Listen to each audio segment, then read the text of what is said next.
Sofiane, c'est à vous donc pour la French Tech justement qui soutient des startups industrielles. Donc, peut-être quelques mots. Donc, déjà, je me présente. Donc, Sofiane Noémie, à la mission French Tech, je m'occupe des programmes qualifiés de France 2030. Donc, des programmes que vous avez peut-être vu passer Agri20, Green20. Là, il y a Deepnum 20 sur lequel on est en train de sélectionner donc les 20 futurs lauréats qui seraient annoncés le 27 octobre. Et un programme santé qu'on va lancer le 13 octobre. Donc voilà, donc ça c'est dans mon équipe et plus le guichet startup industriel aussi. Je pourrais vous en dire deux mots éventuellement. Et puis les enjeux réglementaires aussi qui sont un peu dans mon scope à la mission French Tech. Donc moi ça fait un bout de temps maintenant que je suis à la DGE. Voilà. Donc sur peut-être dans un premier temps sur les différents programmes, je ne sais pas quel est votre niveau de connaissance, mais l'idée générale c'était France 2030 donc a vocation à soutenir au moins pour la moitié des fonds alloués et des entreprises soutenues des acteurs émergents. Donc ça, c'est un objectif très très important dans France 2030, comme vous l'avez compris, et la AP Première Usine est une partie un peu emblématique, je dirais, de France 2030, mais c'est beaucoup plus large que ça. Et donc, à la mission French Tech, on a mis en place des programmes sur les priorités sectorielles agri, je disais green, numérique et santé, en lien avec les priorités identifiées dans le cadre de la stratégie France 2030. Donc, par exemple, dans l'agroalimentaire, les systèmes agricoles durables, l'alimentation favorable à la santé.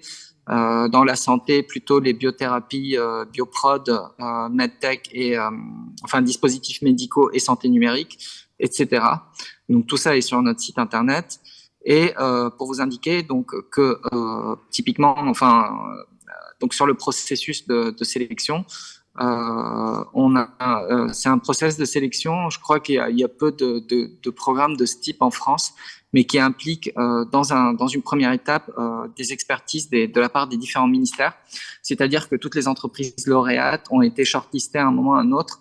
Pour l'agro, typiquement par le ministère de l'Agriculture et la Direction générale des entreprises. Pour le numérique, plutôt la DGE avec l'ANSSI et d'autres types DGA, éventuellement s'il y a des enjeux de défense, etc. Donc, le ministère de la Transition écologique pour les greens et bien sûr le ministère de la Santé pour la santé. Donc ça, dans une première étape, ce process de sélection se fait au niveau des experts ministériels sur un certain nombre de critères, puisque ces programmes-là visent des startups plutôt early stage, donc seed, série A au plus, et avec vraiment de la rupture technologique. Alors, le mot deep tech, vous le connaissez par cœur, donc il faut vraiment que ce soit de la deep tech, de la vraie innovation technologique, qui sortent d'un labo ou pas, mais en tout cas qu'il y a une inno technologique derrière. Derrière, s'il y a un potentiel d'industrialisation, c'est un plus, clairement, dans l'évaluation du projet. Et puis, bien sûr, nous, à notre niveau, au niveau de l'État, on évalue aussi les risques en termes d'enjeux réglementaires, d'enjeux sanitaires, de tout un tas de choses qu'on sait faire à travers nos différents opérateurs et services. Donc voilà. Et donc, la deuxième étape du process de sélection, c'est une audition devant un jury composé, alors là, pour le coup, de personnalités qualifiées, donc les habituels, VC, corporate, organismes de recherche, incubateurs, éventuellement une start-up emblématique. En général, les jurys sont composés de 3 personnes. Donc là, le programme Green, il a été lancé, les lauréats sélectionnés, Agri également, Deepnum pour le numérique, c'est en cours. Donc l'appel à candidature est clos, et puis l'appel à projet santé, l'appel à candidature santé va être lancé dans 2 semaines. Peut-être, je ne sais pas si vous voulez faire en mode interactif, mais avant de passer au guichet startup industriel, est-ce que éventuellement vous avez des questions ou des points que vous souhaitez que je vous éclaircisse sur les programmes France 2030 de la mission French Tech? Bon, eh ben on va voir justement. Alors on m'a dit de me rapprocher pour poser les questions. Est-ce que vous avez des questions éventuellement? Moi, il m'entend pas, je pense. Là, il Moi, m'entend. j'entends. Là, vous m'entendez, là, si je suis ici? Oui. Ok. Ouais, je peux me rapprocher, bon, ça va. Vous avez des questions ou pas avant d'aller un peu plus loin? Non? Pas forcément de questions. Soufiane, vous pouvez continuer, je pense. Il n'y a pas pour Donc, l'instant, en tout cas, de questions. Bah, aucun souci, de toute manière, je suis à disposition. Magali me connaît, donc s'il y a des questions, faut pas hésiter. Après, sur donc le guichet startup industriel, lui, c'est un dispositif par définition, c'est un guichet donc non sélectif. Il n'y a aucun process de sélection. N'importe quelle entreprise, start-up, pas n'importe quelle entreprise, mais toutes les start-up peuvent poser leurs questions à travers ce guichet-là. Alors, bien sûr, idéalement des start-up industrielles, où on va donner un premier niveau d'information sur les dispositifs existants en matière d'innovation, en matière de tout un tas de dispositifs sur lesquels les startups peuvent avoir des questions, les talents, l'international, le foncier industriel, qui est un sujet très complexe d'ailleurs, sur lequel il y a une multitude de couches qui interviennent, et notamment les collectivités territoriales qui, à mon avis, sont le meilleur niveau là, pour le coup, pour pouvoir soutenir les startups dans l'identification de sites fonciers, même si les services de l'État aussi sont en train de s'organiser sur le sujet. On n'y est pas encore, hein, pour tout vous dire, mais il y a quand même des bonnes choses qui sont faites. Et donc, ce guichet-là, on a un flux relativement faible. Il a été ouvert en janvier 2022. On a 120 startups qui ont formulé des demandes, donc on répond systématiquement en pointant les dispositifs les plus pertinents et des points de contact chez l'opérateur en général. Bon, c'est très BPI France, ADEME, un peu Banque des Territoires, donc voilà.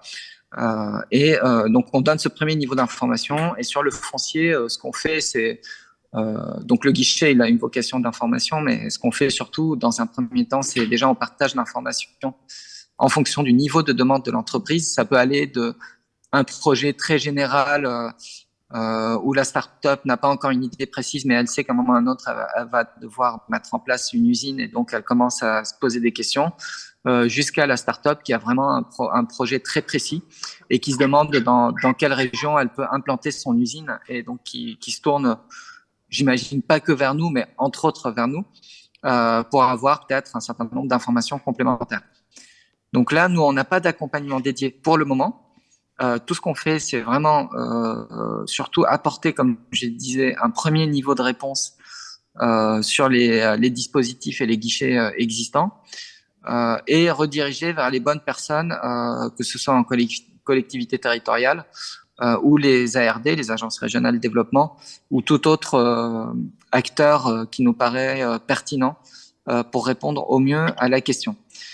Néanmoins, dans les mois qui viennent, l'objectif, c'est vraiment donc on est en train de recruter, pour tout vous dire, une personne, parce que pour l'instant, je fonctionne avec un stagiaire qui est très très bien, mais qui fait beaucoup d'autres choses par ailleurs. Donc là, vraiment, c'est en mode très information, comme je vous l'indiquais. Mais par contre, on a vocation à densifier l'accompagnement sur le guichet startup industriel.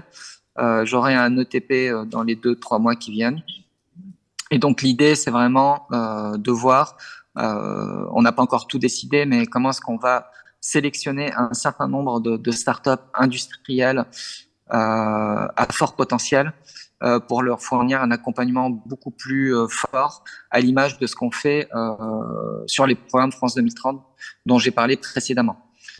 D'ailleurs, entre parenthèses, ce qu'on fait sur ces programmes-là comme accompagnement, c'est surtout un accompagnement en lien avec les dispositifs et l'ensemble de la sphère publique. Donc, tous les 60 correspondants French Tech, Business France, BPI, URSSAF, Pôle emploi, douane, j'en rate 55, donc j'en rate beaucoup. Mais ils sont quasiment tous là. Plus bien sûr des liens privilégiés avec les ministères, et c'est un peu ce qu'on va faire également sur les startups industrielles dans les 2-3 mois qui viennent. En gros, aujourd'hui, à la mission French Tech, c'est vraiment ce type d'action-là qu'on mène en front, je veux dire en lien direct avec les startups.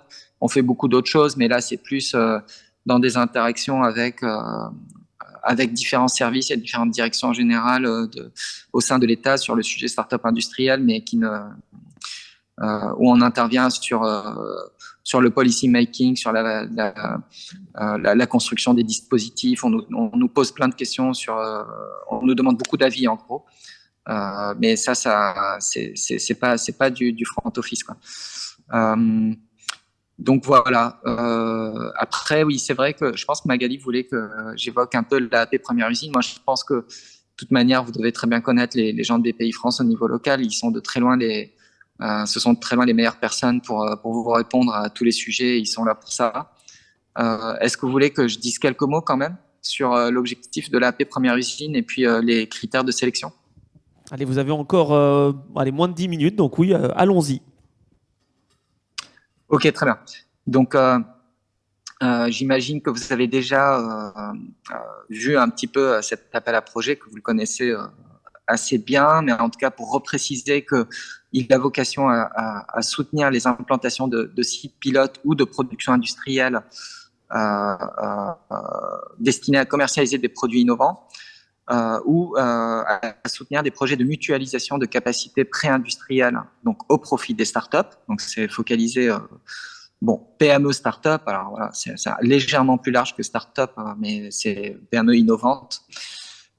Et donc, ça finance soit des premières unités de production industrielle, soit première industrialisation d'une production innovante, des lignes pilotes pour première commercialisation, lignes pilotes de production chez un tiers. Ça finance même l'extension technologique d'un premier site de production et des plateformes industrielles mutualisées. Les assiettes de dépenses sont assez élevées. Je pense que c'est un sujet parfois.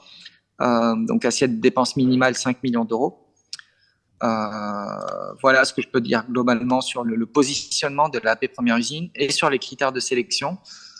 Forcément, je dirais que c'est les critères, enfin, il n'y a pas de grande surprise. Hein, il y a un côté innovation technologique, donc l'opportunité technologique du projet, son caractère innovant. Est-ce qu'il crée un avantage concurrentiel durable? Voilà, bon, ça, rien de bien étonnant. Son caractère stratégique, structurant pour la filière.